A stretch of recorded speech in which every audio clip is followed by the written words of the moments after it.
안녕하세요. 이번 시간에는 성철 스님의 상당 법어지 본지풍광, 본지풍광 제2칙인 염화미소 세 번째 시간입니다. 그동안 제가 많은 구업을 지었습니다. 구업인 줄 알면서도 그냥 부족한 소견 가지고 앞으로도 열심히 뜯을 것입니다. 제가 먼저 두 가지만 이야기 좀 하고 또 두 가지가 아니고 한 가지 이야기하고 그리고 그 향상구 향상 일로에 대해서 다시 한번 좀 정리를 하고 그렇게 또 이야기를 이어가겠습니다. 사실은 만약에 저의 이 좁은 소견으로 지금 막 구업을 쌓고 있는 떠들고 있는 이 제 이야기들이 맞다면 틀릴 수도 있고 맞을 수도 있겠는데요. 만약에 맞다면 엄청난 구업이 되는 거죠. 사실은 그게 틀린 소리고 헛소리라 그러면은 저 좁은 소리 가지고도 저렇게 중구난방으로 떠들어대는 그런 또 하나의 뭔가 모자란 선지식 흉내를 내는 그런 자가 있구나, 이렇게 그냥 한 소리 듣고 지나가면 그만인데, 이게 맞다 이러면은 사실은 문제는 문제입니다. 제가 이렇게 떠들고 있는 것, 이거 어떻게 승철 스님께서 만약에 살아 계셔가지고 옆에서 보고 있다면 거의 방망이를 비오듯 아마 후려쳤을 겁니다. 응당 또 당연히 맞아야 하는 거고요. 이게 이제 무슨 뜻이냐 그러면은 사실은 말법 시대라고도 하고 지금 선지식들이 넘쳐나죠. 전부 다 일가를 이룬 하나의 어떤 도인을 자처하고 있고, 심지어는 석가세존의 그 깨달음의 어떤 경지까지도 나름대로 재단하면서 그냥 사회를 갖다 종횡무진 완전 뭐라 그럴까요, 법기를 휘날리고 있죠. 그런 분들이 점점점 많아지고 있고, 특히 이제 이 인터넷 시대에 유튜브라는 이 어떤 플랫폼으로 인해 가지고 더더욱 좋게 이야기하면은 선지식들이 그냥 대거 출연하고 있는 거고, 나쁘게 이야기하면은 뭔가 잘못된 그 왜곡된 말법이 그냥 창굴하고 있다라고 할 수도 있겠죠.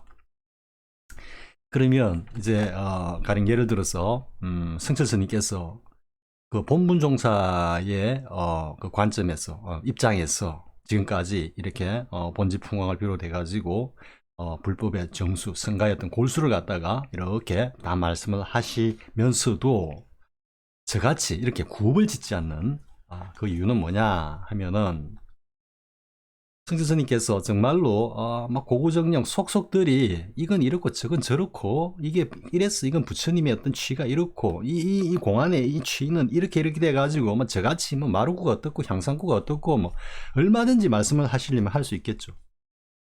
있으실 텐데 왜 안 하시느냐. 역대 종장들이 그냥 짤막하게, 물론 개고적차기를 해가지고 말로써 이룰 수 없고 도달할 수 없는 그 자리이기 때문에 어쨌든 어느 도단 그리고 교회 별전 어떤 격의 어떤 그런 도리로서 말씀을 하고 법을 갖다가 펼쳐지는 게 너무도 당연한데 왜 그렇게 해야만 하느냐 이게. 그러니까 아주 시시콜콜하게 얼마든지 제 생각으로 좀 그렇습니다. 사실은 그 청정법신의 자리와 그리고 향상일로의 어떤 최상용 전체로서 어우러지는, 그리고 그것이 이제 어우러져서 마루구로서 중도불이었던 그 법이 펼쳐지는 이런 일련의 흐름 가운데 청정법신을 직접 요달하는 것하고, 그리고 향상일로의 어떤 체의 작용을 갖다가 요달하는 것은, 이것은 말로서는 안 되는 겁니다. 이거는 제 아무리 분석하고 제 아무리 논리적으로 설명한다고 해도 그건 정말로 모래로 밥을 짓는 거고, 정말로 뭐라고 그럽니까? 그런 걸 갖다가 저 하늘 공중에서 물고기를 갖다가 찾는다 이렇게 이야기할 수도 있을 정도로 어쨌든 그건 불가능합니다. 하지만 그 외에 어떤 그것에 이제 가까이 접근할 수 있는 어떤 그런 하나의 방편으로서 더더욱 지금보다는 더 상세하게 이렇게 은설로서 설명할 수 있는 어떤 그런 시대가 되었다고 봅니다. 왜냐하면은 사람들이 어떤 이 지혜라기보다도 지식과 이 어떤 논리, 분석, 뭐 이런 것들이 점점점 이제 발달하면서 은슬로도 어느 정도는 접근 가능하다라고 할 수 있는데요. 그럼에도 불구하고 이걸 불려서는 안 된다라고 하는 것은 뭐냐 하면은, 그러니까 가령 예를 들어서 이제 대사각화 아까 크게 죽었다 다시 깨어나야 한다. 근데 사실 이게 어떻게 보면은 그 깨달음의 그 자리 도, 이름하여 이제 그 운문의 삼전에서 제일 처음에 도가 무엇인가 하니까 파릉 스님이 눈 밝은 사람이 깊은 우물에 빠졌습니다라고 하는 그런 어떤 도의 자리, 이런 어떤 도의 자리를 갖다가 뭐라고 할까요? 그러니까 관련된 그 공안을 앞 영상에서 이야기를 했죠. 제가 뭐 이야기를 하다 보니까 왔다 갔다 하니까 참 까먹으려고 하기도 하는데요. 그때 이제 조조 스님이 딱 물었죠. 투자 스님에게 쉽게 말해가지고 뭡니까? 죽은 사람이 다시 살아나는 도리는 무엇입니까? 살아날 때는 어떠합니까? 크게 죽은 사람이 다시 살아날 때는 어떠합니까? 라고 했을 때 그 투자 스님이 이렇게 답을 했죠. 어두운 밤길에 떠나서는 안 되고 마땅히 날이 밝아서 도착해야 하느니라. 혹은 뭐 일었어야 하느니라. 뭐 이렇게 했을 때 사실은 그 청정법신의 그 자리, 정말로 한번 크게 죽었다 깨어난 그것을 정오한 입장에서는 투자 스님의 그 말씀이 너무도 명료한 겁니다. 너무도 명료한 겁니다. 그런데 이것을 풀어서 설명할 수도 있습니다. 사실은 풀어서 말로서 설명을 해줄 수도 있습니다. 근데 왜 안 하느냐? 그런데 그것을 갖다가 말로서 만약에 풀어서 설명을 해줬다 이렇게 하면 지금 이 말법 시대에 많은 선지식들이 자신의 어떤 경험을 통해서 요달하지 못한 그런 분상에서 그 파회한 그 응구 말씀을 가지고 와가지고 자기의 살림살이인 것처럼 내놓는 겁니다. 이거는 뭐 천하의 불법에 씨를 말리는 거고, 그냥 이 뭐라 그러 우리 이 불교 천하를 갖다가 뭐 거의 사자들이 판을 치는 어떤 그런 나쁜 어떤 그런 환경 풍토를 갖다가 만들 수 있는 굉장히 큰 위험이 있는 거고, 이게 이제 궁극으로 가면 부처의 씨를 말리는 거죠. 그렇기 때문에 이렇게 입을 여는 것이 엄청난 구업인 것입니다. 그래서 저도 말씀을 하다가 중간중간에 구업을 산다는데 그렇게 내가 말을 내뱉는다 해도 이 구업이 어떻게 사라지는 건 아닙니다. 아니고 다만 이제 제가 이렇게 쌓고 있는 수미산보다 높게 쌓고 있는 이 구업을 통해서 저의 어떤 견지를 뛰어넘는 정말로 확철대오한 과거의 어떤 그 명한 종사들의 그 경지를 갖다가 팍 투과해가 투득하는 그런 사람이 단 한 사람이라도 나온다면 제 구업은 진짜 눈 녹듯이 사라지는 겁니다. 왜냐하면은 사실 이 성가나 불교에서, 특히 성가에서, 선종에서는 종장들의 가장 큰 책무가 뭐냐 하면 우리가 이제 보통 자리이타, 상구보리, 하와중생 해가지고 그 중도 우리를 갖다 그렇게 이제 보통 표현을 하죠. 도를 이루고 난 다음에 중생을 제도한다는데 그 말은 조금 이제 옛날 말이고, 그러니까 도를 이루고 난 다음에 대중들과 함께 어울려 삶을 영위하면서 자신의 그 법을 갖다가 드러내 보인다, 이제 이렇게 되는 거죠. 그래서 이 먼저 제가 쌓고 있는 이 구업이 뭐 어떤 계기가 되어 가지고 정말로 그렇게 뭡니까 돌을 갖다가 쉽게 말해서 이제 돌을 갖다가 깨치는 어떤 그런 분이 단 한 분이라도 나온다면 그 종장들의 1대4 가 뭐냐? 상구보리 하하중생. 그보다도 사실은 그거는 명목상으로 가장 중요한 거고, 대승불교에서. 하지만 어떤 그 부처님의 법을 갖다가 전하는 전법자로서의 어떤 그 사명은 부처의 씨앗을 말리지 않는 것입니다. 그럼 이건 무슨 의미냐 하면은 후대에 법이 계속해서 이어질 수 있도록 그 본분 종장, 명한 종사들을 갖다가 그 뭡니까 혈맥을 갖다가 계속해서 이어나가는 것이 그것이 가장 중요한 어떤 책무다. 그러니까 뭐 이렇게 생각할 수 있겠죠. 우리 옛날에 어떤 전통적인 유교 집안에서 혹은 옛날 왕실에서 그 애를 갖다가 면면히 이어가는 이것보다 중요한 게 없죠. 그러니까 불교 집안에서도 선종 집안에서도 마찬가지다. 이렇게 될 수 있는 거죠. 그렇기 때문에 제가 구업을 갖다가 어쨌든 면하려면은 저의 이 헛소리에 이 헛소리를 가지고 한 소식 정말로 확실되어 하는 그런 분이 나오면은 제가 면하는 겁니다. 제발 부탁드리니까 제발 열심히 하셔가지고 제 구업을 좀 씻어주시길 바랍니다. 자, 아무튼 또 쓸데없는 이야기가 되어버렸는데요. 아무튼 가장 중요한 이야기는 부채 씨앗을 말려서는 안 된다. 그 어떤 면면한 흐름을 갖다가 이어가야 한다라는 게 가장 중요한 거다라는 거죠. 그러니까 뭐 그것이 면면하게 이렇게 흐름이 이어져 끊기지 않고 내려갈 때는 말법 시대에 뭐 아무리 많은 사이비 선지식들이 창고를 한다고 해도 그건 별 문제가 안 되는 겁니다. 왜? 정법이 살아있기 때문에. 정법이 살아있기 때문에. 자, 이제 다시 한번 염화미소, 그러니까 향상구의 그 향상의 일로의 그 도리는 뭔가 했을 때 한번 정리하고 또 가겠습니다. 네, 가장 중요한 내용이기 때문에요. 그러니까 먼저 청정 법신의 체를 온전하게 도농한다. 완벽하게 체득한단 말이에요. 그 자리를 갖다가 딱 그 자리가 곧 나의 자리고 우리 모두의 자리고 이 우주 전체의 자리이기 때문에 어쨌든 나의 자리라고만 표현하기는 그렇지만 청정법신의 그 자리를 완벽하게 요달한다. 그게 필수 조건이다. 필수 조건.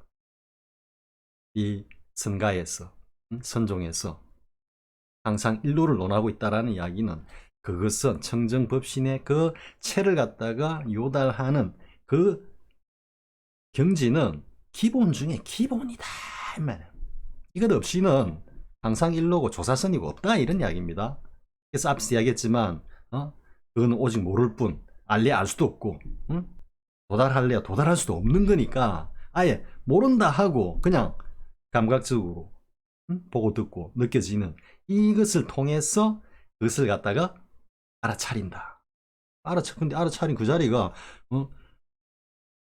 아레아식에서 업장에서 반년대에 나오는 온 덩어리가 알아차리고 있는 건지 청정법신이 알아차리고 보고 듣고 말하고 행동하고 있는 것이 어떻게 아느냐의 말이에요. 어떻게 아느냐의 말이에요. 그러니까 다시 이제 가장 중요한 것. 그렇기 때문에 무엇이든 간에 기본, 기초가 가장 중요하다 그랬죠. 청정법신의 체를 요달하는 게 그게 조사선의 향상구보다 어떻게 보면 더 중요한 겁니다. 그리고 그렇게 청정법신의 체를 사중득활로서 그 자리를 갖다가 딱 들었었다면 그것을 갖다가 경험했다면 자연스럽게 향상 일로로 나아가는 겁니다. 그 청정법신의 그 자리에서 자리를 여의치 않고 꾸준히 닦는다라는 말도 그렇지만 어쨌든 그 자리를 여의치 않은 그러한 어떤 삶을 갖다가 계속해서 영위하면서 부처님의 삶과 그리고 그 도리에 대해서 깊이 궁구하는 그러한 어떤 시간이 이어지면은 자연스럽게 항상 일로의 도리로 그게 나아간다라는 겁니다. 그래서 여기서 뭐라고 했습니까? 성철 스님 수시에서 몸을 두 곳에 나누는 법을 도리를 안다면 몸 살아나는 길이 열리리니 이랬죠. 몸 살아나는 길이 뭐겠습니까? 청정법신이 즉 이 참나가 우리 오늘 주제하면서 우리 속죄 실제 삶에서 실상 연기를 펼쳐 나가는 그 살림살이를 갖다가 몸 살아나는 길이라고 표현한 겁니다. 그리고 또 그렇게 이야기를 하죠. 지금 저 백운수단 선사 이야기가 나오는데 몸을 두 곳에 나누어 보라 그랬죠. 그렇기 때문에 청정법신의 그 자리를 알고 그리고 이 청정법신이 우리 속죄의 인연에 접해가지고 보고 듣고 말하고 행동하는 그 연기실상을 펼치는 삶을 응무소주 이생기심 무념행으로 수추작주 입처계진으로 이렇게 펼치는 것이 그것이 곧 향상일로다. 이렇게 정의된다 그랬죠. 여기까지 일단 정리를 하고요. 정리를 하고 다음 내용을 이어가 보겠습니다. 다음 내용은 이제 이렇게 나옵니다. 앞 영상에 했던 내용만 한번 짤막하게 한번 딱 읽어보고 넘어가겠습니다. 그래서 앞에 이제 처음에 성자 스님의 말씀이 나오죠, 그죠? 사운내가 세존은 그 하나만 알고 둘은 모르니 가습은 둘만 알았지 그 하나는 모른다. 만길 산꼭대기에 두 칼이 빛나고 천길 바다 밑에 둥근해 불도다. 정법 안장 열반 묘심은 이 무슨 마른 똥막대기인고 손을 맞잡고 가슴에 올리니 하나는 동력 동자요 하나는 겨울 동자로다. 즉 여기서 동동이라는 의문이 같은 것을 갖다가 제시한 것은 뭐다? 하나다 말이야. 응? 우리가 딱 보기 하나단 말이지. 응? 들리는 그 의문으로만 보면은 동동. 희한하게 같은 동자도 동자죠, 그렇죠? 이런 우리말식 그러니까 이게 한자로 되어 있는데 이걸 갖다가 우리말식으로 딱 풀이하는 극에서도 뒤에 보면은 승서 스님이 의도하신 것인지 모르겠지만 묘하게 또 그게 나옵니다. 그러니까 뭡니까? 뒤에 뭐라고 나옵니까? 다리미로 차를 다리니 이래 나옵니다. 다리미 다리다 다리다. 그죠? 미묘하게 다르죠, 그죠? 또 때로는 뜻이 헷갈리는 분들도 있을 수 있습니다. 그러니까 여기서도 동력 동자와 겨울 동자인데 이 의문이 또 한 가지 동자로 또 똑같습니다. 그러니까 하나인데 알고 보니까 이게 그 내용은 서로 다른 그 본질은 서로 다른 얘들아 하나이면서 둘이다라고 이렇게 이제 표현을 한 거고요. 그러면서 이제 이렇게 청정법신을 요달하고 그리고 향상일로의 어떤 도리를 갖다가 꿰뚫지 않은 그런 수준에서는 가죽 밑에 피 끓는 사람이 말이에요. 그러니까 뭔가 부처님의 어떤 법을 갖다가 막 사자오를 통하면서 막 이렇게 장광설을 갖다가 놓는 토하는 어떤 그런 사람이 선상을 들어엎고 대중을 소리쳐 흩어버려도 그러니까 선상을 엎는다 대중을 이제 엎어버린다는 건 전번 시간에 뭐 제가 자세하게 이야기는 안 했지만 사실은 이게 어떻게 보면은 그 공을 갖다가 이렇게 빗댔다고도 볼 수 있습니다. 선상이 뭐 필요해 꽉 엎어버리고 대중 모여 있는데 필요 없어 좀 가 이런 식이니까 뭔가 텅 비게 만들어 버린다라는 그런 비유적인 뉘앙스도 있다라는 거죠. 그러니까 공돌이만 가지고 막 설법을 하면서 하는 거 그 공돌이는 틀린 건 아니지. 아닌데 그래서 지당하기는 참으로 지당하나 감히 말하노니 도형이 아직 확철치는 못하다.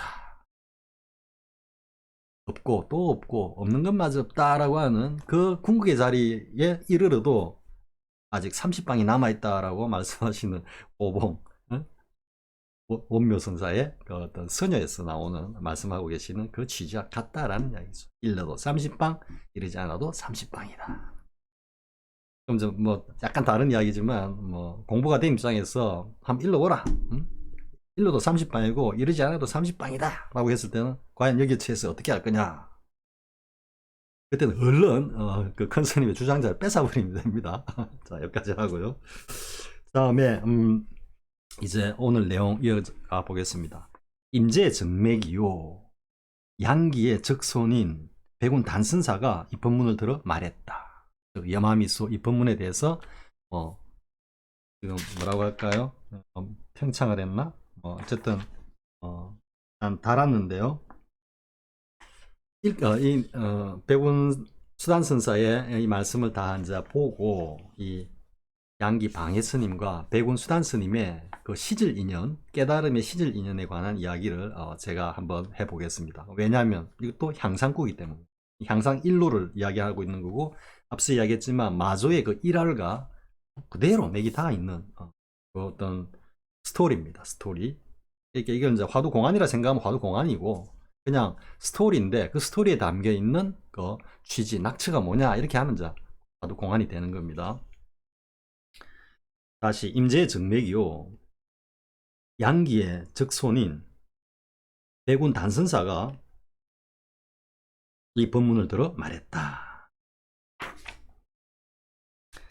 산승이 힘을 아끼지 않고 모든 사람들을 위해서 정법 안장을 열어 보이리라. 근데 여기서 말하는 정법 안장은 뭐냐 하면은 앞에 성실 스님께서 정법 안장 열반묘심 이 무슨 말은 똥막대기인고 했을 때는 관념 개념으로서 그 은혜에 끌려가지 마라라는 취로 사신 말씀이고, 여기서 말하는 정법 안장은 똥막대기가 아니라 말 그대로 그 범피했던 요체 골수를 갖다가 내가 여러분들한테 한번 이야기하겠다 이런 뜻입니다. 헷갈리지 마시기 바랍니다.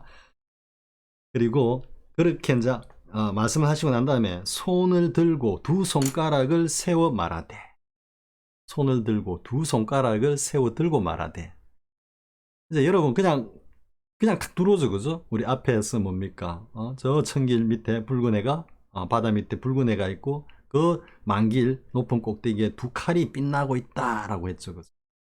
이 둘 하나임에서 둘이다. 둘은 진여문과 생밀문이라고 할 수도 있고 뭐 참나와 오온이라도 할 수 있는 거죠.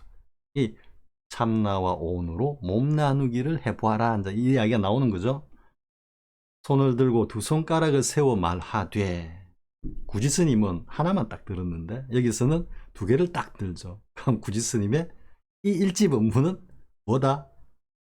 기본적으로 이거는 청정법신 그 자리를 이야기하는 거다 라고 생각을 일단 가지고죠. 그런데 전체로서 원흉한 도리까지 포괄한다면 이 구지스님의 이 일집 업무는 전체를 원흉하고 있는 겁니다. 그러니까 우리가 이제 쉽게 열애선, 조사선, 그 다음에 전체로서의 중도부리, 최초구, 향상구, 마루구, 그리고 여기 이 구지스님의 이 일지 하나에 다시 보는 회기까지 담겨 있는 전체로서 원흉한 이 일지죠. 이건 잠깐 이야기하고 갈까요? 오늘 뭐 아시는 분 아시겠지만 구지스님이 하루는 이제 어떤 비구니스님이 찾아와가지고 뭐 법을 갖다가 물었는데 법담을 하다가 손가락 하나를 딱 들어 보이는 겁니다. 그 비구니스님이. 그러니까 뭡니까? 그 철룡스님의 뭐 어떤 제자였다 이렇게 하는데, 그래가지고 뭐 어떻게 해가지고 이제 그 요지를 갖다가 전혀 이제 뭐 짐작도 못하는 거죠. 법에 대의를 부르는데 손가락 하나 딱 드니까 뭐 지금은 주먹도 내밀고 뭐 그래, 쿡 찌르기도 하고 뭐 한 방 지르기도 하고 뭐 이렇게 하는데, 어떻게 보면은 그런 것들이 같은 맥락에 있다. 어떤 법을 드러내는데 같은 맥락에 있다 이렇게 할 수 있겠지만 이 스케일이 다른 겁니다. 구지스님의 이게. 그러다가 이제 그 철룡스님을 이제 조를 하면서 이제 비로소 이 일지 법문의 그 요체를 체득하고 한평생 누가 물어오면 무조건 손가락 하나를 들었다라고 하는 거죠. 근데 여기서 이제 백운수단 스님은 손가락 두 개를 딱 들면서 보아라. 만약 바로 보았으면 모든 일이 함께 한 집이요. 바로 보았으면 모든 일이 그냥 모든 일, 뭐 그러니까 모든 일이라는 것은 이 어떤 불법의 요체라고도 할 수 있겠죠. 그래서 함께 했다라는 이야기는 그걸 갖다 다 알아챈, 응? 알아챈 거다. 뭐 이런 의미입니다. 그러지 못하면 산승이 다시 개송을 설하여 말하리다. 다시 한 번 더 더러운 물바가지를 쏟아붓는 거죠. 모든 사람들의 법안장은 많은 스님들도 능히 알 수 없는지라. 이게 뭡니까? 달마불식이에요. 달마불식. 그러니까 모든 사람들의 그 불성과 그 청정법신의 자리와 그 열반 묘심의 자리는 누가 들여다 볼래야 들여다 볼 수가 없다 이 말이에요. 많은 스님들도 능히 알 수 없는지라. 뭐 이렇게 하니까 오직 모를 뿐이다. 이렇게 착각하는데, 그 자신의 정법 안장과 열반 묘심을 들여다볼 수 있는 사람은 자기 자신밖에 없는 겁니다. 그걸 누가 증명하고 입증했습니까? 석가모니, 석가세존께서 입증을 하신 거지 않습니까? 깨닫고 나에게 정법 안장과 열반 묘심이 있다. 그러니까 그 주체인 자신을 제외한 다른 이들은 뭐 1만 부처가 출현한다고 해도 들여다본다 해도 들여다볼 수 없다. 오직 자기 스스로가 그것을 갖다가 체득하고 요달하는 거다. 이런 의미입니다. 그대들을 위하여 한 길을 열어놓으니, 그러니까 뭐 설명하고 들여다보고 뭐 할 수 없어. 나도 그걸 갖다가 뭐 어떻게 할 수는 없어. 그러나 길은 하나 열어놓겠다 이 말이야. 길은 방편을 하나 내가 제시하겠다 이 말이야.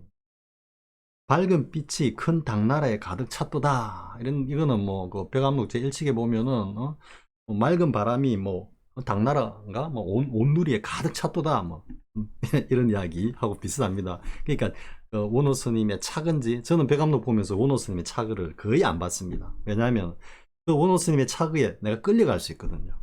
그러니까 오로지 백암록에 설두 중현 스님께서 수시 그 다음에 본칙 들어가가지고 이렇게 가면은 그 본칙만 쭉 보면서 나름대로 참고하려고 했죠. 그 원호 극근 스님의 차근은 사실 거의 안 봤습니다. 원호 스님의 차근은 지금도 모릅니다.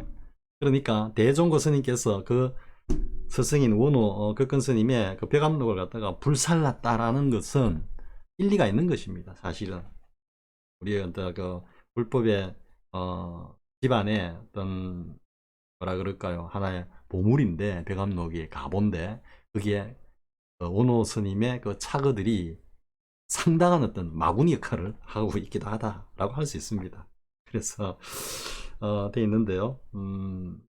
아무튼 그 백암록 일찍에 보면은 이 온 맑은 바람이 그러니까 이제 달마대사가 양무제하고 그렇게 뭐 이야기를 나누고 난 뒤에 이제 소림굴로 떠나고 난 뒤 그 장면을 갖다가 뭐 묘사를 하면서 어쨌든 맑은 바람이 뭐 온누리에 가득 찼도다 뭐 이 비슷한 이런 데다가 했는데 그게 원호 스님 차근지 뭔지 모르겠지만은 그 구절에 해놓고 뭐 쓸데없는 소리 하고 있다라는 거 막 그냥 면박을 주는 그런 이야기가 제가 지금 기억이 그렇게 나는 듯 합니다. 그래서 여기서 밝은 빛이 큰 당나라에 가득 찼도다 라고 하는 이것도 이게 보면은 구업이 될 수 있다 뭐 그런 어떤 가 될 수 있는데요. 그러면서 이제 이렇게 이야기합니다. 수미산은 백운수단 스님이 수미산은 바다로 뛰어들고 수미산이 그냥 바다로 풍등 어떻게 보면 수미산이 바다로 쿵 꾹 떨어지는 그런 좀 느낌이 들죠. 그리고 6월에 den슬이 내리도다 이랬죠. 자, 이건 또 무슨 이야기냐? 수미산은 바다로 뛰어들고 6월에 den슬이 내리도다 이랬는데 여기서 뭐 제가 그냥 여기에 대해서 한마디를 붙여라 그러면은 성철 스님의 오도성 제1구 황하가 서쪽으로 거슬러 올라 곤륜산 정상으로 치닫는다. 이렇게 딱 말하고 말겠습니다. 그러면 그 성철 스님의 오도성의 제1구가 어떤 자리를 갖다가 드러내었는지 하는 거는 제가 앞에서 이야기를 했죠. 그죠? 그래서 그건 그만 그 정도 하고요. 그러니까 지금 이제 뒤에 가보면은 다 하고 난 뒤에 하겠습니다. 네, 비록 이렇게 말하나 한 귀질도 찾을 길 없느니라. 내가 비록 이렇게 길을 방편으로서 길을 갖다가 열어 보인다라고 내가 한마디를 했는데 이 말뜻 어디 갔어도 그걸 갖다가 찾을 길이 없어. 뭐 하나 가지고 이해가 되는 구석이 없어. 실참 실수를 통해서 정득하지 않으면 이 말뜻을 알 수가 없어. 뭐 이런 의미입니다. 지금 대중들이요 이미 입안 가득히 말해놓고 그걸 막 지어놔 놓고 어찌하여 도리어 한 귀절도 찾을 길이 없다는가. 왜? 분별식으로 우리의 의식으로서는 그게 도달할 수 없는 자리를 이야기하고 있기 때문에 한 귀절도 못 찾아. 그 이야기입니다. 그래 놓고 팔을 한번 하는 거죠. 그래 놓고 몸을 두 곳에 나누어 보라. 몸을 두 곳에 나누어 보라. 그러니까 수미산이 바다를 뛰어들고 6월에 den슬이 내리도다라는 것은 몸을 두 곳에 나누기 위한 하나의 길이다 이런 이야기예요. 길이다.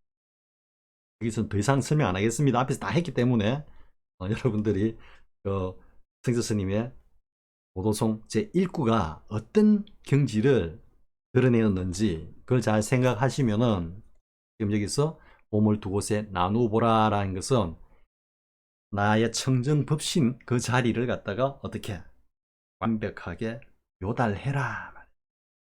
그러면 당연히 비로소가 아니고 당연히 이 육신 몸뚱이가 내 자신이 아니라는 것을 알게 되고, 그러면 진정 참다운 나는 참나로서 존재한다는 것을 알게 되고, 그러면 그것은 자연스럽게 몸을 두 개로 나눈 것이고, 그러다 보면은 이 몸이 살아날 길이 있다라고 성자 스님께서 말씀하신 것은 그 경지에서 어떤 길이 조금 더 이어지면은 자연스럽게 항상 일로로 나아가는 그 어떤 체의 용의 작용을 갖다가 체득하게 된다.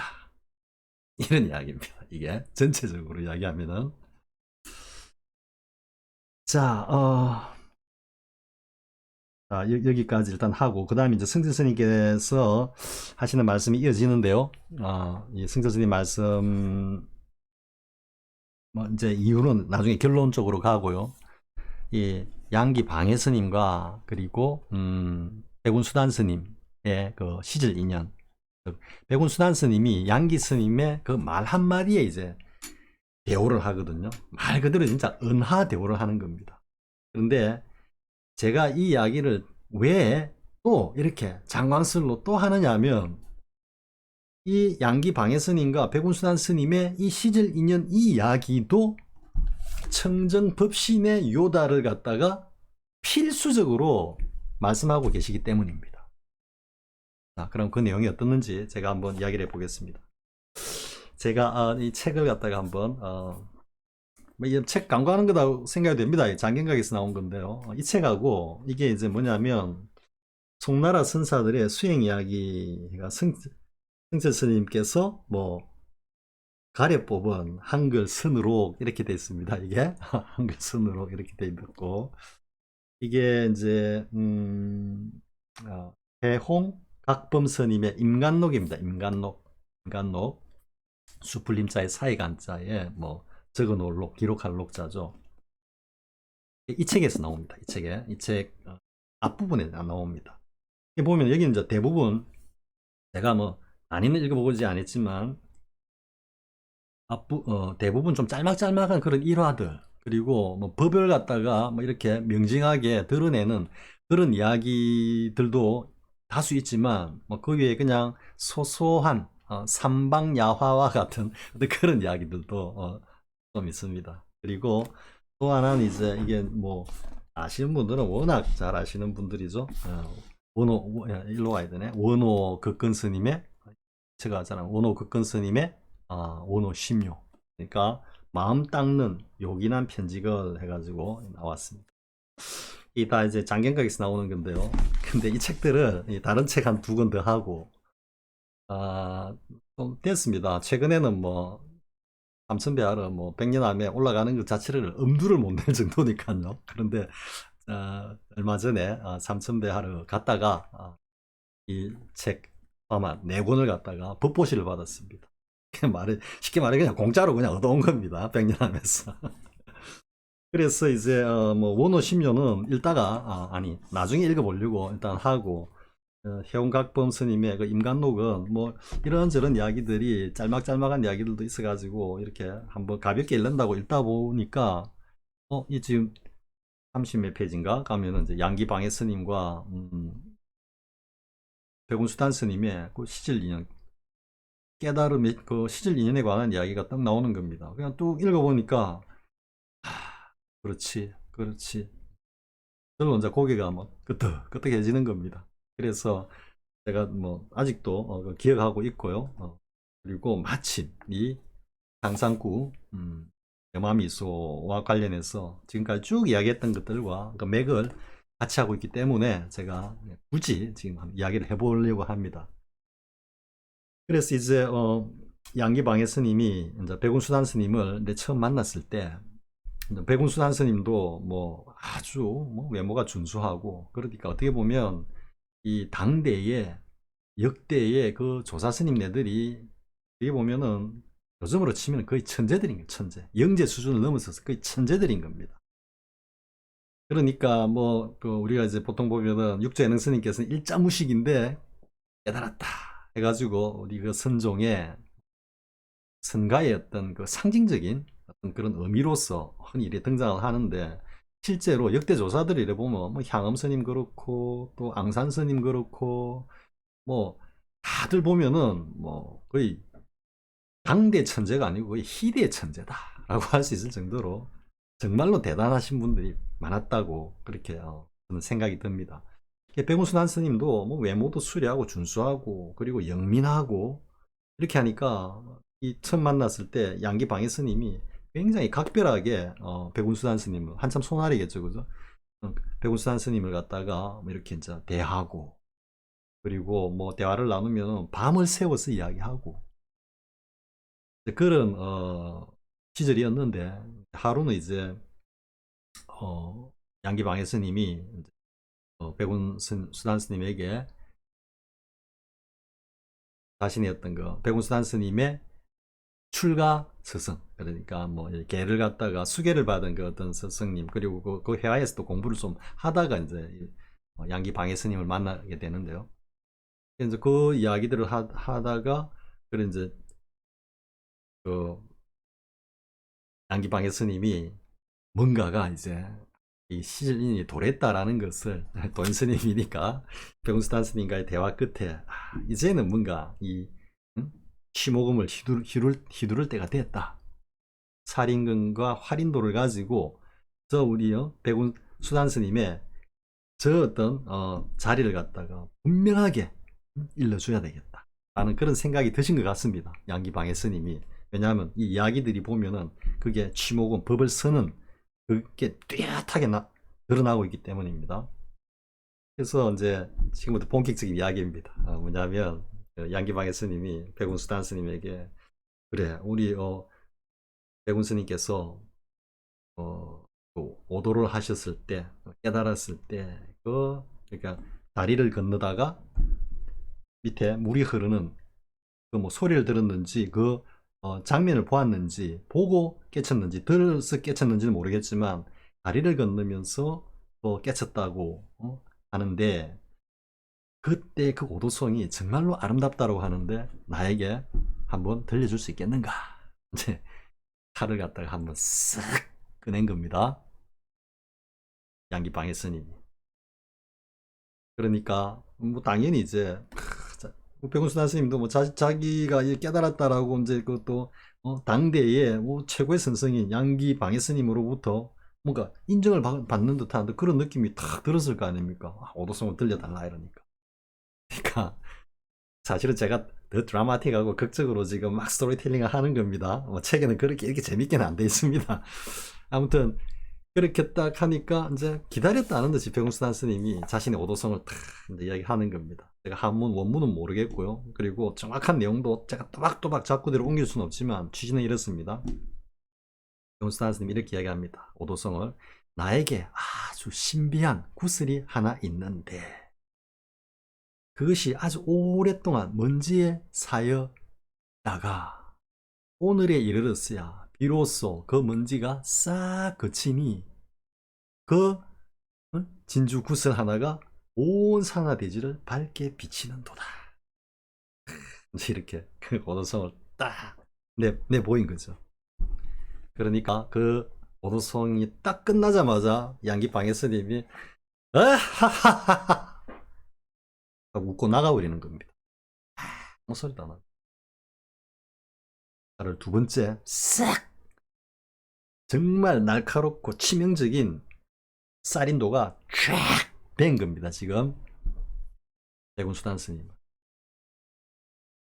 그러니까 백운수단 스님이 이거는 정말로 기절초풍할 일인 거죠. 그렇게 정말로 막 밤을 새면서 법담을 이야기하고 하면서 그 어떤 오도성을 들려달라고 딱 했는데 그 오도성을 딱 내뱉자마자 양기 방해 스님이 허허허 하고 그냥 웃고 나가버립니다. 여러분들이 이 지경에 당해서 여러분들은 어떤 생각이 듭니까? 한번 감정이입을 해보십시오. 백운수 단스님에게. 백운수 단스님은 이런 생각이 들었을 거예요. 뭐야?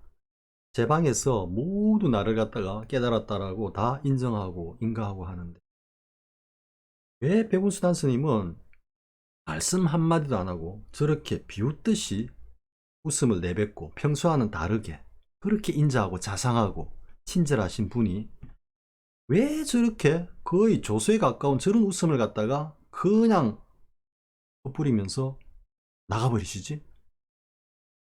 자, 이 정도 되면은 찾아뵙고 장기 방해스님한테 왜 그러셨습니까? 라고 제한테 무슨 허물이 있습니까? 라고 여쭙기도 무서운 겁니다. 왜? 거기서 바로 그냥 칼이 날라와가지고 그냥 일도양단을 해버릴 수도 있으니까 백운수 단스님 두렵잖아요. 자신의 법이 일도양단 난도질 당하는 게 두렵거든. 이거 뭐 까딱 잘못해가지고 양기 방해스님한테 입실해가지고 뭐 한 말씀 갖다가 들으려고 하다가는 자신의 법이 그냥 와르르 무너질지도 모른다라는 그 엄청난 두려움이 꽉 조여오니까 그냥 막 꽝 얼어붙어 버린 겁니다. 그러니까 전전긍긍. 자, 이 정도 되면 여러분 잠이 오겠습니까? 왜 저렇게 웃으시고 저렇게 비웃듯이 저렇게 하셨지? 어떻게 잠이 옵니까 지금? 날밤을 새면서 그것을 갖다가 생각 누웠다고 잠이 들겠습니까? 오로지 그 한 생각으로만 가득 찬 거죠. 여기서 양기방해 스님의 그 취모금이 한번 쫙 끈 겁니다. 거의 뭐 사망 직전에 이르는 거죠. 죽음 직전에 이르는 겁니다. 지금 백운 스님이 이 성가의 어떤 표현을 빌어가지고 마치 소스로 하듯이 무협지같이 막 이야기를 하자면 이렇게 되는 겁니다. 한번 기회가 되면은 이런 것들을 막 무협지같이 이렇게 스토리텔링 하는 것도 재밌어질 것 같습니다. 아무튼 그래가지고 날밤을 새고 해가지고 이제 다음날이 밝았는데 야 이거는 도저히 견딜 수가 없는 겁니다. 여러분 그 감정을 이해할 수 있겠습니까? 뭐 어떤 이성과 아주 깊은 그런 어떤 사랑을 나눈 그런 입장이라면 어느 날 갑자기 이성이 돌변을 해가지고 정말 남보다 수백 배 못한 그런 어떤 언행과 태도와 행동으로서 나를 갖다가 처참하게 무시한다고 생각해 보십시오. 어떻게 보면 그것조차도 비교도 안 될 정도의 그거죠. 왜? 백운수 단스님은 그 자신의 깨달음의 그 자리가 자신의 전부인 것입니다. 이성은 어떻게 그 고통, 인고의 시간을 갖다가 흘려보내고 세월이 약이라고 시간이 지나면 또 다른 이성을 통해서 치유가 될 수 있겠지만 백운수 단스님의 한번 무너지면은 이건 되돌이킬 수가 없는 겁니다. 그러니까 정말로 이제 밤을 새워서 고민 뭐 날밤을 새우면서 고생 하다가 이제 용기를 내서 이제 백운수 단스님한테 가는 거죠. 그래, 내가 지금 이렇게 고민하고 있다고 이게 해결될 문제가 아니지. 내 법이 박살이 나든 아니면은 무슨 다른 연유가 있든 어쨌든 양기 방해 스님, 양기 스님을 찾아뵙고 이 문제를 해결해야겠다 생각이 들었던 거죠. 그때가 이제 마침 정초 때가 돼가지고 중국의 풍습이 야호 같이 뭐 밀집이나 아닌 천으로 해가지고 액막이 한다고 뭐 이렇게 이제 야호 같이 만들어 가지고 잡기를 물리친다고 정초고 이러니까 이제 그런 것들이 이렇게 절간 어디 군데 이렇게 뭐 했든지 아니 한 군데 해놨든지 이렇게 만들어 놓은 그런 어떤 풍경입니다. 그래갖고 이제 백운수 단스님이 양기방해 스님 조실방에 입실을 하는 거죠. 하는데 그러니까 이제 어떤 뭐 감히 입을 열어가지고 물어보기도 그런 겁니다. 물어보기. 그런데 양기방해 스님이 뭐 제 기억으로는 먼저 입을 엽니다. 먼저 입을 열면서 그래 백운 스님 잘 왔다고 잠은 잘 잤느냐라고 다시 한번 칼을 쫙 달고 있습니다. 그러면서 떡 이렇게 이야기를 합니다. 스님, 백운 스님, 우리 오면서 저 야호를 봤습니까? 이런 액마기로 해놓은, 액마기로 만들어 놓은 그 야호를 봤습니까? 이렇게 물어보는 거예요. 그러니까, 예, 보았습니다. 양기 스님 있다가. 백운 스님은 저 야호보다도 한 수 아래다. 이렇게 얘기해요. 힘 뭡니까, 지금? 저도 제가 이야기해놓고 제가 지금 소름이 확 돋는데, 백운 스님은 저 야호보다 한 수 아래다. 이것과 관련된 그는 벽암록제 일칙의 제일 마지막 부분에 달마불식 마지막 부분에 설두중현 스님이 이렇게 이야기를 합니다. 야, 여기 달마가 있느냐? 이제 달마니까 달마불식 주인공이 달마니까 달마가 있느냐라고 이제 주위에 두리번 물어봅니다. 제자 스님들한테 물어봅니다. 여기 달마가 있느냐? 하니까 대답이 없으니까 있구나. 이렇게 얘기하면서 달마를 불러다가 이 노승에 발이나 시키게 해야겠다. 대충 그러면서 마무리가 됩니다. 백암록 아마 그 말미 부분에 나오는데 이거 하고 양기 방해 스님이 백운수단 스님에게 그대는 백운 스님 그대는 저 야호보다 한 수 아래다 라고 하는 거하고 같은 맥락입니다. 같은 맥락. 그러니까 여기서 한 번 더 죽는 겁니다. 뭐? 천하에 나 백운이 저 지금 지푸라기로 천으로 만들어 놓은 저 야호보다도 못하다고? 이건 또 뭐야? 그러니까 혹을 갖다가 더 큰 혹을 갖다가 더 붙인 겁니다. 더더욱 이제 막 가슴을 짓눌러 오죠. 그게 이제 그게 참구를 하는 겁니다. 그러니까 전날 밤에 그 알밤을 새면서 했을 때 그때는 거의 타성일편 거의 뭐 은산철벽 같은 그런 어떤 오도 가도 못하는 그런 어떤 지경인데 거기에다가 다시 한 번 더 야호보다도 한 수 아래다라는 그 소리에 더더욱 꽉 막혀버린 겁니다. 밤송이가 목구멍에 딱 걸려가지고 꼼짝달싹 못하는 그런 어떤 경지. 여기서 빠져나올 수 있겠습니까? 여러분 같으면? 자신의 오도송, 나에게 신비한 구슬이 하나 있어. 그동안 오랫동안 먼지에 덮여 있었는데 오늘에서야 비로소 그 먼지가 사라지니 그 진주구슬이 온 천하를 밝게 환하게 비추는도다 라고 하는 그 오도송을 갖다가 자신있게 내놓았는데 하하하 웃고 나갔는데 거기에 대해서 막 완전 고민해갖고 뭔가 해결하려고 갔는데 한수 더 떠가지고 백운 스님 그대는 저 야호보다도 못해. 그러니까 이제 백운수단 스님이 거의 다 죽은 겁니다. 그럼 이제 양기방해 스님이 살려야죠. 이제 활인도를 갖다가 활임금을 탁 냅니다. 그러면서 어떻게 이제 끙 앓다가 스님께서 어젯밤에 제가 오도송을 말씀드렸는데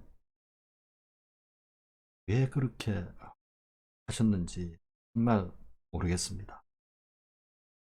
그러면서 이제 지 속내까지 다 뭐 이야기했겠죠. 마음새 고민했던 거나 뭐 이런 것들이나 막 이제 그런 분위기가 착 무르익었을 때 양기방해 스님이 딱 한마디를 하는 겁니다.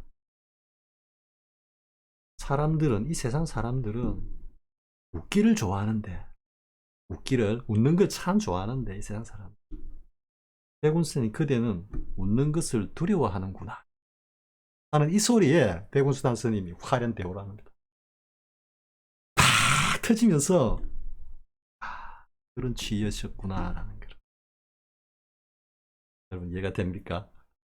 지금 양기방해 스님이 사람들은 웃기를 좋아하는데 그대는 웃는 것을 두려워하는구나. 양기방해 스님이 웃고 나갔잖아요.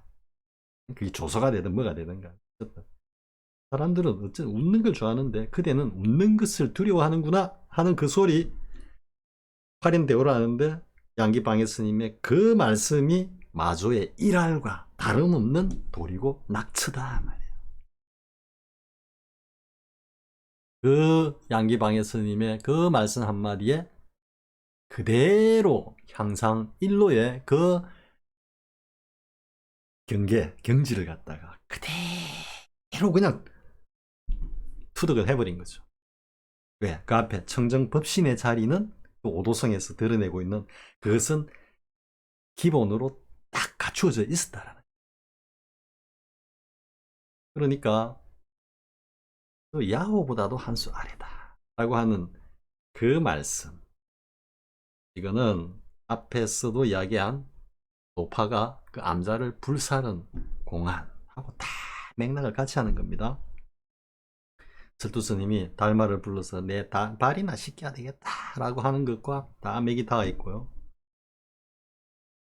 자, 여기까지 하겠습니다. 뭐 여기까지 하면은 뭔가 이렇게 번개불이 번쩍하는 이런 분들도 있을 수 있고요.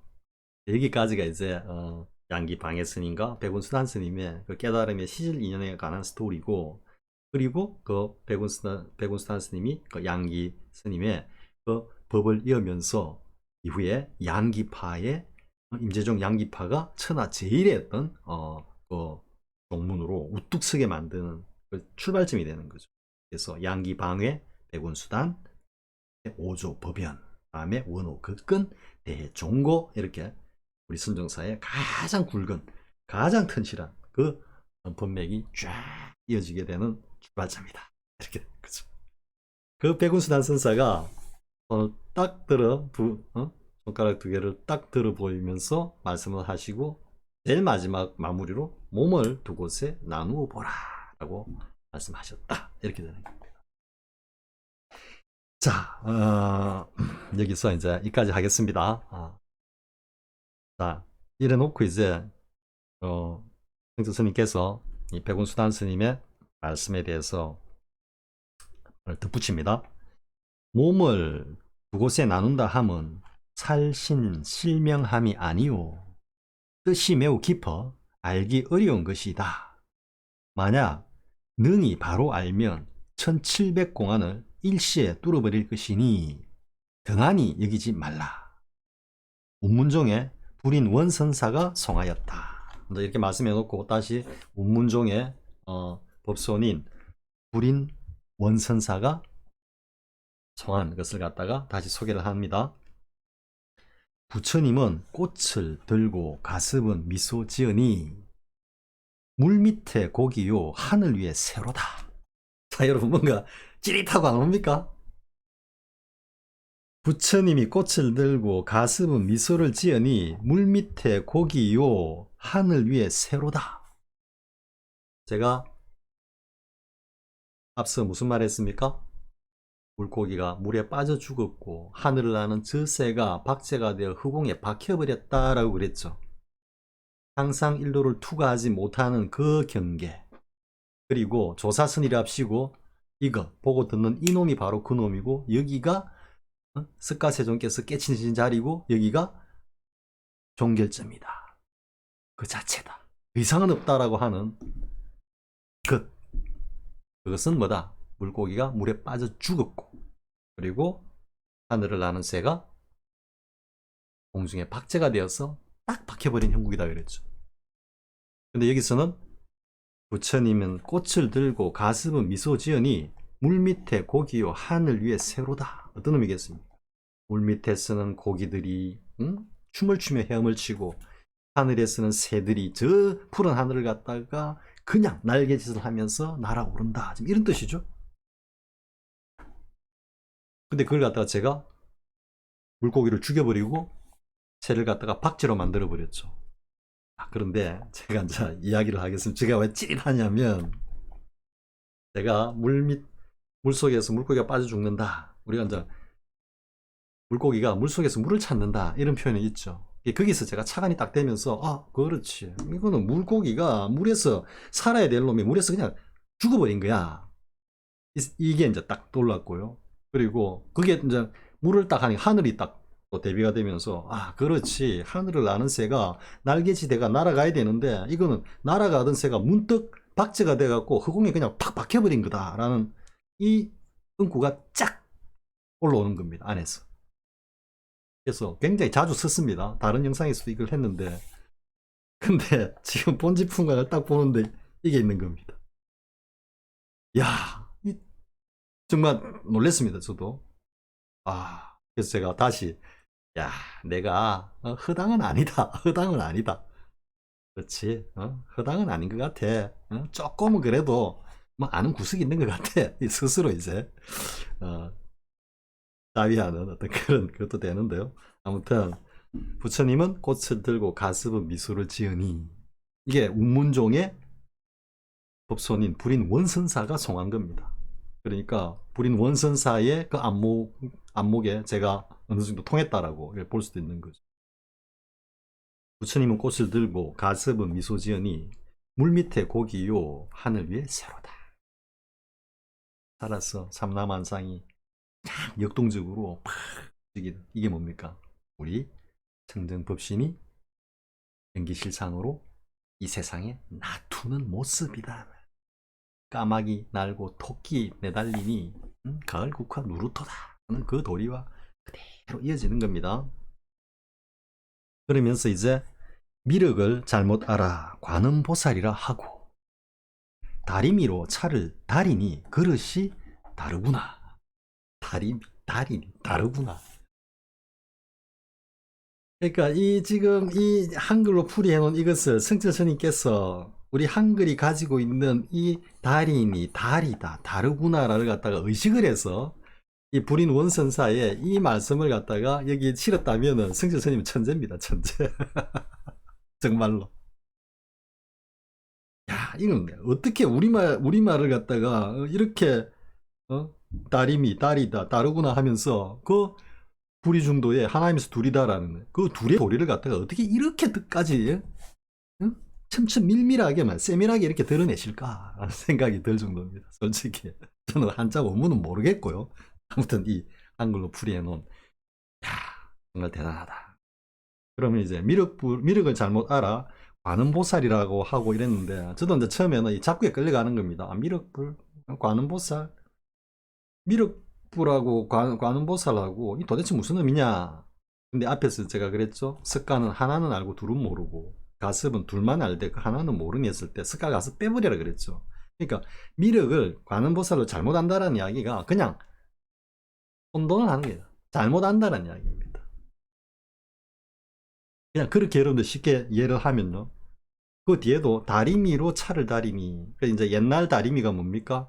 이런 넓적한 요즘 같으면 뭐 주방 후라이팬 작은 후라이팬 같은데 거기다가 이렇게 숯을 갖다가 숯불을 갖다가 올려놓고 그걸 갖고 이렇게 다리는 거죠. 그 이제 인두는 그걸 갖다가 뜨겁게 해가지고 이 동전 같은 거 조금 정밀하게 뭔가 이게 날을 세운다든지 할 때 이제 그 인두를 쓰고 하는데 제가 어릴 때 어머니께서 이 다리미 그러니까 재래식 옛날 다리미를 쓰는 거는 제가 못 본 것 같습니다.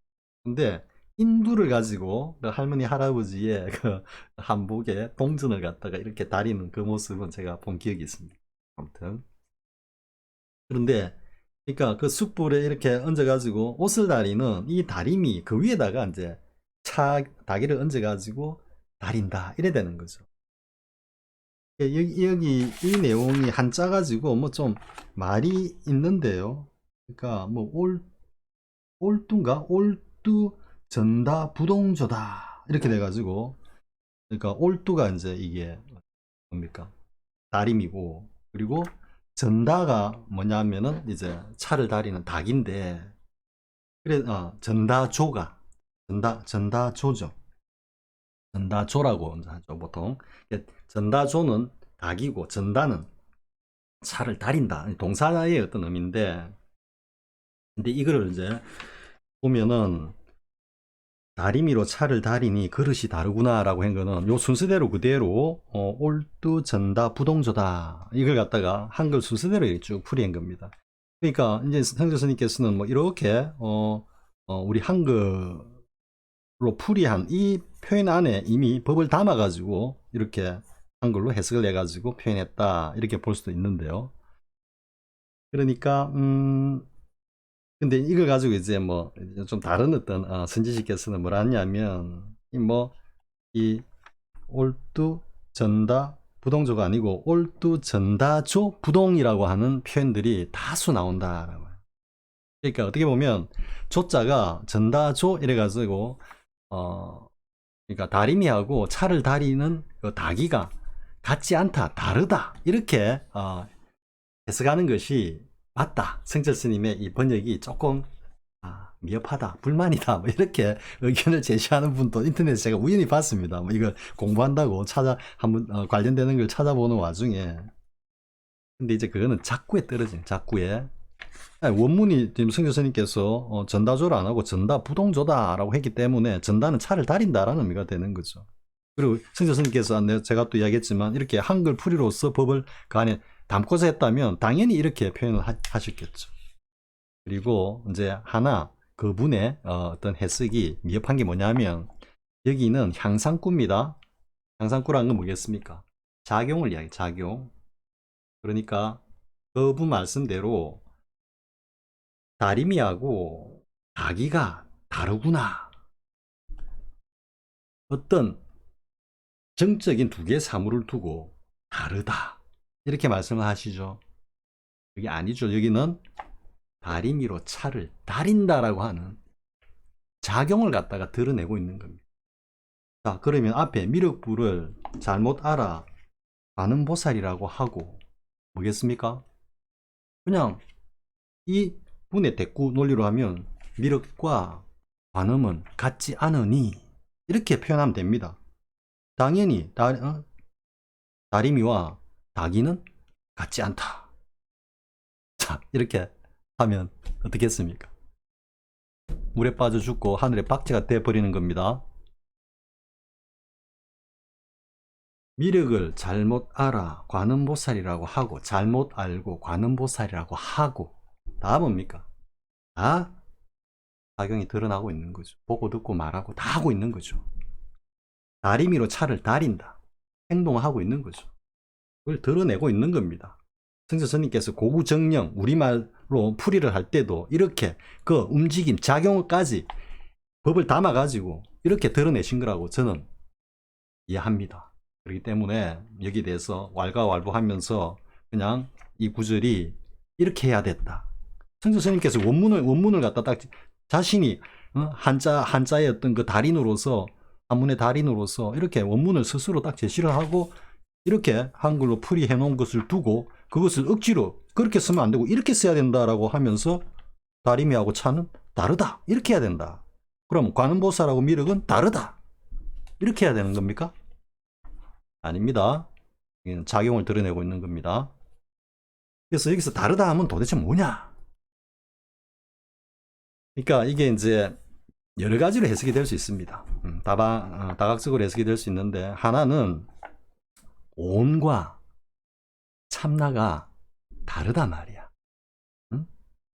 온이 느끼는 소위 말하는 조사선에서 이야기하는 그게 조사선이 아니고 어떻게 보면 사이비 조사선이죠. 제가 자꾸 조사선이라니까 오해가 있을 것 같은데 이게는 사이비 조사선이더라고.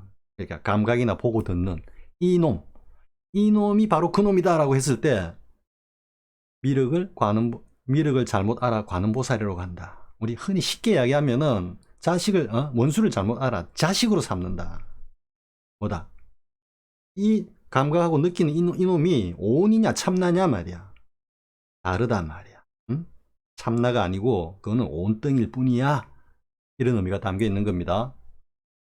다리미로 차를 다리니 그릇이 다르구나. 다리미를 차를 다리니까 뭐 어떻게 다리고 뭐 이것보다도 다리미하고 차, 다리미로 차를 막 다리니까 다르단 말이야. 그냥 차 다릴 때는 닭이 갖고 그냥 다리면 되는데 왜 다리미질을 하고 다리미질을 해야 되는 거기다가 때리 얹어가지고 차를 다리느냐 말이야.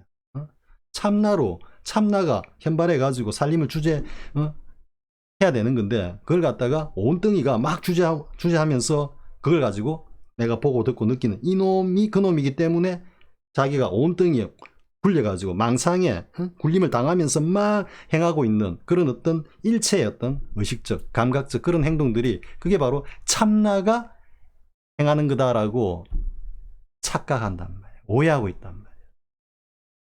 이해가 됩니까? 그러니까 요체는 뭐다? 기초 같은 데 청정법신의 그 자리를 명확하게 명확하다는 말 자체도 명백하다는 말 자체도 그것도 뭐 근처에 가지도 못하는 그런 어떤 자리입니다. 자리를 완벽하게 요달해야 되는 거예요. 그것이 되어야만 그 다음 있는 거지. 그거 싹 빼고 보고 듣는 이놈이 그놈이다. 참나 오늘 착각하지 마라 이 소리입니다. 응? 다기로 차 다리면 되는데 왜 다리미 갖고 차를 다리고 있냐 이 소리입니다. 이해가 되겠습니까? 자, 그 다음에 또 이제 마지막 부분으로 이어집니다. 대중들이요. 이제 성교수님이 이제 마무리를 합니다. 한 무리의 늙은이들이 자 누가 등장합니까? 이게 뭐 백운수단 스님도 나오고 불인 원선사도 나오고 뭐 다 나오죠, 그죠? 다시 우리 덕산탁발에서 보듯이 지금까지 이 뿌려댄 두 번째 그 더러운 오물 덩어리를 갖다가 깨끗하게 싹 지우는 겁니다. 지금. 대중들이요. 한 무리의 늙은이들이 똥을 뿌리고 모래를 뿌려 그대들의 정법 안장은 눈멀게 하고 이 뭡니까? 파탄노탄입니까? 지옥 속으로 떨어져서 살려달라고 소리 지르니 누가 구해낼 수 있겠는가? 그러니까 정말로 지옥에 떨어져 가지고 살려줘! 하는 이런 의미가 아니고 그동안에 했던 이 모든 이야기들이 본분사, 본래자리, 본분의 그 도리에서 보면은 전부 다 잡소리다 이야기. 왜? 청정법신 그 자리에 딱 요달하면 그것으로서 모든 법을 갖다가 포섭하면서 그리고 모든 것을 갖다가 그 자리가 쓰라고 있는데 무슨 이렇게 모래를 뿌리고 똥을 뿌리고 있냐 이 말이야. 여기다 뭐 이렇게 시끄럽게 갖다 대고 있냐 말이야. 성교수님 노상 당신도 마찬가지지만 저도 마찬가지지만 이해가 되겠습니까? 주장자 한번 내려치고 말씀하였다. 흰 해오라기 밭에 내리니 천송이 눈이요. 눈이 희니까 누런 꾀꼬리 나무에 오르니 한 가지 꽃이로다. 누런 국화꽃, 가을국화 누루토다라고 하는 그 응구를 가져오면은 누런 꾀꼬리 나무에 오르니 누런 국화같이 꽃송이 쭉 같이 그렇게 술을 놓듯이 장엄하고 있다 이 말이죠. 이건 뭐다? 그냥 우리의 삶 그 자체인 겁니다. 우리의 삶을 이렇게 장엄하고 영위하는 존재가 누구냐? 저도 이거 연필과 주장자 같이 해볼까요? 몸을 두 곳에 나누어 보라. 오늘 여기까지 하겠습니다. 수고했습니다.